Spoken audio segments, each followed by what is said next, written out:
विद्यार्थी मित्रांना माझा नमस्कार.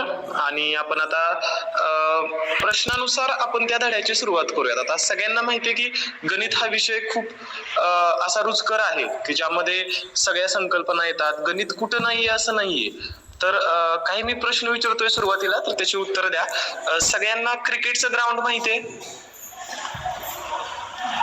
हो हो. हा, सगळ्यांना क्रिकेटचं ग्राउंड माहितीये. तर मी जर विचारलं की बाबा क्रिकेटचे जे ग्राउंड आहे त्याची आपण जी लांबी आहे, बरोबर, त्याचं जे अंतर आहे, त्याचं जे परिघ आहे किंवा त्याचं जे क्षेत्रफळ आहे ते आपण मोजू शकतो का? हो हा, तर ते जे क्रिकेटचं ग्राउंड आहे ना, ते कोणत्या आकारामध्ये पडतं? गणितातला कुठला असा वस्तू आहे की त्याचा आकार त्या क्रिकेटच्या ग्राउंडशी संबंधित आहे? गोलाकार आहे ना? वर्तुळ. अगदी बरोबर आहे सर, वर्तुळ म्हणतो आपण. तर हाच असाच पाठ आपण सुरू करणार आहोत. तर मी सर्वप्रथम स्क्रीन शेअर करतोय.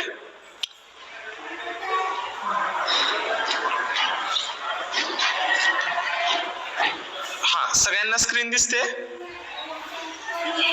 हो दिसते. Okay sir.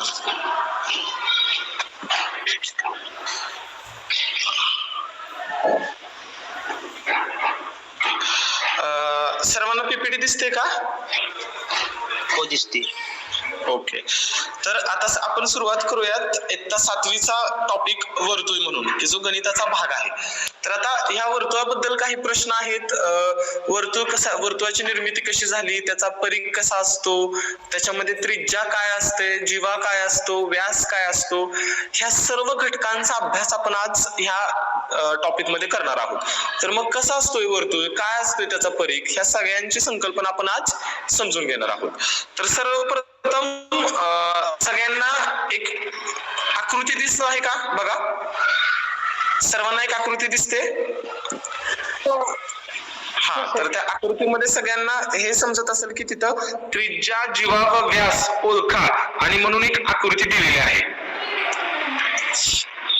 हा, तर आता आपल्याला ती जी आकृती दिलेली आहे ना, त्या आकृतीमधला त्रिज्या कोणता, जीवा कोणता आणि व्यास कोणता? तर सगळ्यात प्रथम आपल्याला हे माहिती असणं गरजेचं आहे की त्रिज्या काय असते, जीवा काय असतोय आणि व्यास काय असतोय ते.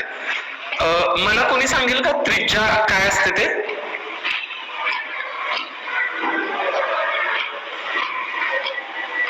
त्रिज्याबद्दल कोण मला सांगेल का? काय असते ते? केंद्रबिंदूतून वर्तुळाला छेदणारी जी रेषा असते ती. अगदी बरोबर, अगदी बरोबर. वर्तुळाच्या केंद्रबिंदूतून वर्तुळाच्या कोणत्याही बिंदूला छेदणारी जी रेषा असते त्याला आपण त्रिज्या म्हणतो. अगदी बरोबर. मग इथं हा जो वर्तुळ दिसतोय की नाही, सगळ्यांनी व्यवस्थितपणे बघा, ह्या वर्तुळामध्ये त्रिज्या कोणती कोणती असू शकते? ओए. अगदी बरोबर, ओए. सर पूर्ण आकृती दिसत नाही. आता दिसते का? नाही दिसत, ओएच दिसते. आता हा, ओ बी एक त्रिज्या आहे. अगदी बरोबर. ओएफ. ओएफ आहे, अगदी बरोबर. अजून ओसी. ओसी, अगदी बरोबर. आता ह्या आहेत त्या त्रिज्या आहेत, बरोबर. हा, मला व्यास काय असते ते कोण सांगेल का? व्यास बद्दल ऐकलं असेल? हा, म्हणजे वर्तुळाच्या एका बिंदूतून, म्हणजे वर्तुळावरती कोणताही बिंदू तो वर्तुळाच्या केंद्रबिंदूतून दुसऱ्या बिंदूपर्यंत छेदतो अशी रेषा. अगदी बरोबर. म्हणजे एक असा बिंदू की जो वर्तुळाच्या केंद्रबिंदूतून जाणार, एक अशी रेषा की जी वर्तुळाच्या केंद्रबिंदूतूून जाणार आहे आणि वर्तुळावरती असलेल्या दोन जे बिंदू आहेत ना त्यांना दुभागणारे आहेत, त्यांना एकत्र करणारे आहे, ती रेषा म्हणजेच आपण जीवा म्हणतो. मग यामध्ये आपण असं म्हणू शकतो का की बाबा जी त्रिज्या आहे, त्रिज्येचं जेवढं अंतर आहे त्याच्या डबल म्हणजेच काय, दुप्पट अंतर व्यासचं असते ते म्हणू शकतो ना आपण? हो, म्हणू शकतो. हा, कारण जसं की आता मगाशी एक उत्तर दिलं की बाबा सर त्रिज्या ओए आहे, अगदी बरोबर. मग त्रिज्या ओबी पण आहेच ना, अगदी बरोबर. पण आता मी जर म्हंटल की व्यास म्हणजे नक्की काय, तर ए आणि बी मधून आणि त्या ओ मधून जी दुभागणारी जी लाईन म्हणजेच रेषा आहे ना त्यालाच आपण व्यास म्हणतो.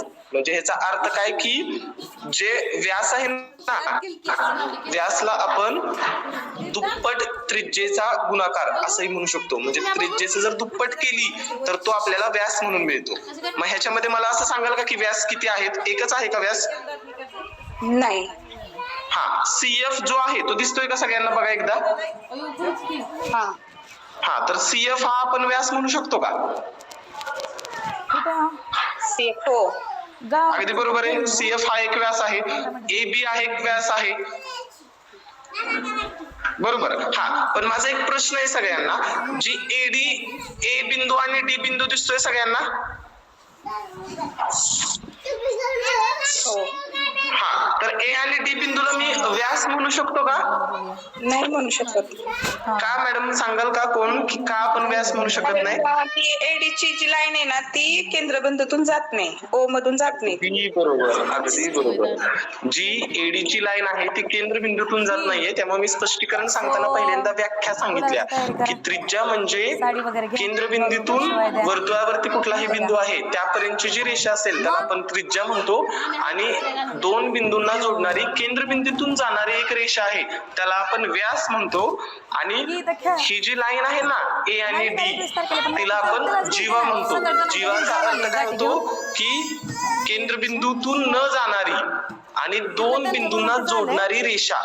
मग आता हा जो एडी आहे ना तो केंद्रबिंदूतून तर जात नाहीये, तो वर्तुळाच्या दोन्ही अशा ठिकाणी आहे की जिथून ती जी रेषा आहे ती बिंदूतून पास होत नाहीये वर्तुळाच्या, आणि त्यामुळे एडीला आपण जीवा म्हणतो. मग आता तसंच इथं एक तक्ता दिलेला आहे बघा, जे आपण आता सगळं जे स्पष्टीकरण केलं ना की शेजारील वर्तुळातील त्रिज्या, जीवा व व्यास ओळखा व त्यांची नावे खालील सारणीत लिहा. ही एक बेसिक ऍक्टिव्हिटी होती, एक उपक्रम होता की आपल्याला ते समजण्यासाठी की ह्या तिघांचं जे रिलेशन आहे, जे संबंध आहे ते काय, कशाबद्दल आहे, त्रिज्या, जीवा आणि व्यास बद्दल.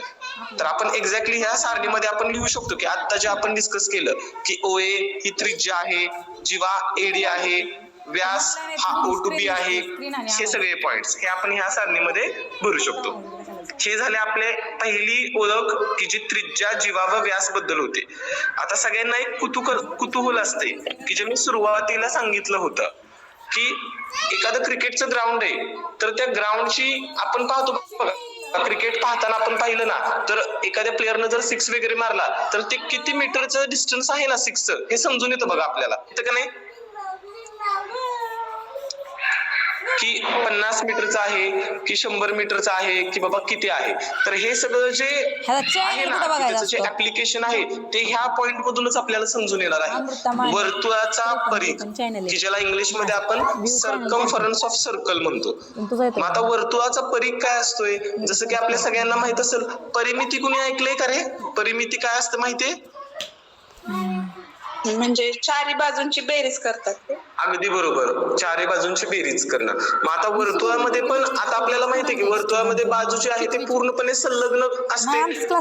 वर्तुळ जो आहे तो आपण 360 अंशांचा पकडतो, सगळ्यांना माहिती आहे. मग आता त्या वर्तुळाचं जर अंतर मोजायचं असेल, त्याच्या परिघावरती जे अंतर असलेलं मोजायचं असेल तर त्यासाठी कुठल्या तरी सूत्राची गरज आहे की आपण असं तर नाही मोजू शकत की बाबा काय येते. मग त्यासाठी आपण इथं पाहणार आहोत वर्तुळाचा परिघ काय असतो ते, आणि त्याचं जे एक्झॅक्टली डेरिव्हेशन आहे ज्याला आपण म्हणतो की त्याचं जे प्रूफ आहे ते आपण आता पाहणार आहोत की काय येते. तर आता तिथं लिहिलेलं आहे बघा, कोणत्याही वर्तुळाच्या परिघाचे त्याच्या व्यासाशी असणारे गुणोत्तर तिप्पटीपेक्षा किंचित जास्त असून जवळपास स्थिर असते. आता इथं जे रिलेशन सांगितलंय, जे संबंध सांगितलेला आहे तो आहे वर्तुळामधील त्रिज्या आणि व्यासचा, जो आपण आधी पाहिला होता. आता इथं काय केलेलं आहे की बाबा आपल्याला सगळ्यांना वर्तुळाचा परिघ माहिती आहे.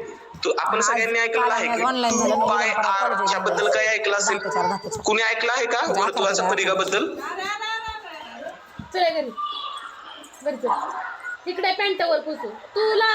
कुणाला माहितीये का की वर्तुळाचा परिघ काय असतोय काय नाही ते?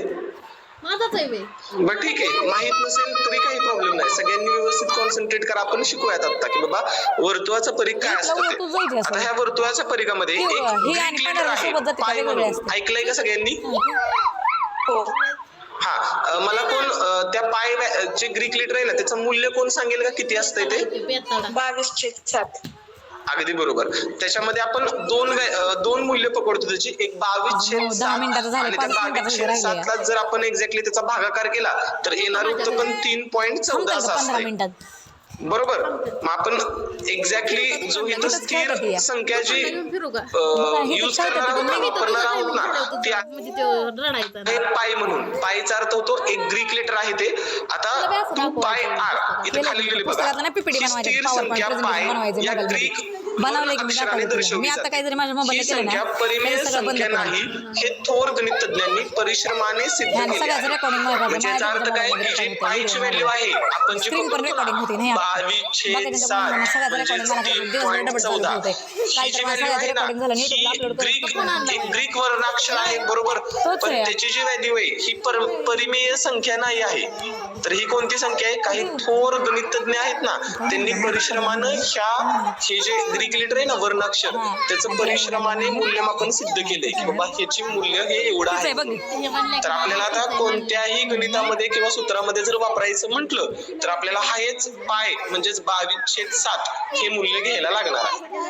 आता व्यवहारामध्ये पायची व्हॅल्यू जी आपण आता सांगितली की 22/7 असते ते. आता उदाहरणात पायची किंमत दिली नसेल तरी आपण ती 22/7 म्हणून गृहीत धरायची असते. 22/7 आपण म्हणू शकतो. आता ह्यामध्ये इथं त्रिज्या दाखवलेली आहे. त्रिज्या R या वर्णाक्षरानं दाखवलेली आहे. व्यास हा D अक्षरानं दाखवलेला आहे, एक वर्णाक्षर आहे. आणि परिघ हे C या वर्णाक्षरानं दाखवलेलं आहे.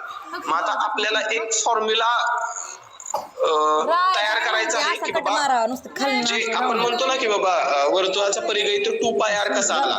तर त्याआधी मी तुम्हाला आठवा बरं. आधी मी एक तक्ता दाखवला त्यामध्ये मी एक तुम्हाला रिलेशन सांगितलेलं की व्यास जो आहे व्यास हा त्रिज्येच्या दुप्पट असतो. बरोबर. व्यास हा त्रिज्येच्या दुप्पट असतो. मग व्यास म्हणजे D आणि त्रिज्या म्हणजे R. तर इथं सगळ्यांना एक रिलेशन दिसत असेल बघा.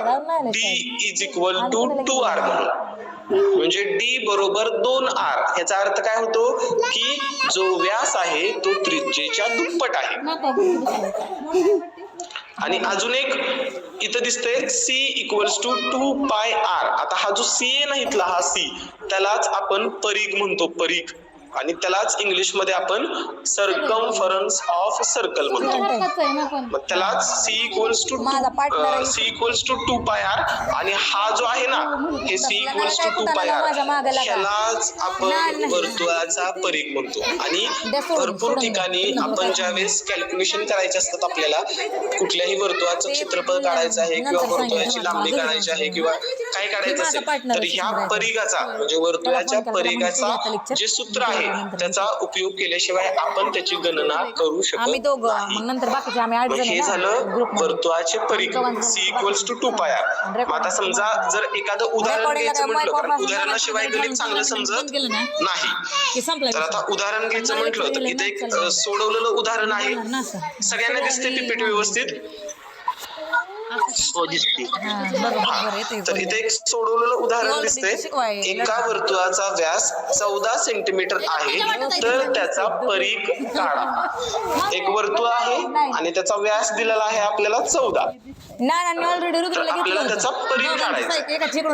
आता परिघ काढायचं म्हटलं तर आता सगळ्यात पहिल्यांदा आपल्याला जे मी स्टार्टिंगला सांगितलं त्रिज्या व्यास आणि जे परिघ आहे त्याचा संबंध माहिती असणं गरजेचं आहे. ते जर समजलं तर आपण हे उदाहरण पटकन सोडवू शकतो. पण आपण ऑलरेडी ते आधी सांगितलेलं आहे. मग आता मला सांगा वर्तुळाचा जो व्यास आहे तो दिलेला किती आहे 14 सेंटीमीटर आणि वर्तुळाचा जो परिघ आहे तो किती दिलेला आहे πd म्हणून. मग आपल्याला काय काढायचंय पासवर्ड नाही ना परिघ काढायचंय. मग परिघचा फॉर्म्युला माहिती आहे. परिघचं सूत्र आपण उपयोगात आणायचं 2πr म्हणून. मग 2πr मध्ये त्याची व्हॅल्यू पुट करायची आणि मग आपल्याला उत्तराची गणना समजून येईल की बाबा कसं कॅल्क्युलेट करायचं. मग आता हे एवढं सोपं आहे की बाबा जो वर्तुळाचा व्यास दिला त्याच्याऐवजी आपल्याला त्रिज्या पण देतील किंवा त्याच्याऐवजी आपल्याला जीवा पण देतील तर मग आपल्याला ते गणना करता येणं गरजेचं आहे आणि ते समजेल आपल्याला की बाबा कशी गणना करायची आहे. आता हे जे आहे ते उदाहरण सोडवून दिलेलं आहे. त्याच्याच बरोबर काही अशी उदाहरणं मी घेतलेली आहेत की जे तुमच्या स्वाध्यायासाठी महत्वपूर्ण आहेत. कारण स्वाध्याय हे महत्वाचा आहे. कारण जर स्वाध्याय समजत नसेल जर स्वाध्यायच कळला नाही की बाबा काय आहे स्वाध्यायामध्ये कुठल्या गणना दिलेल्या आहेत, त्याशिवाय आपल्याला हे समजणार नाही की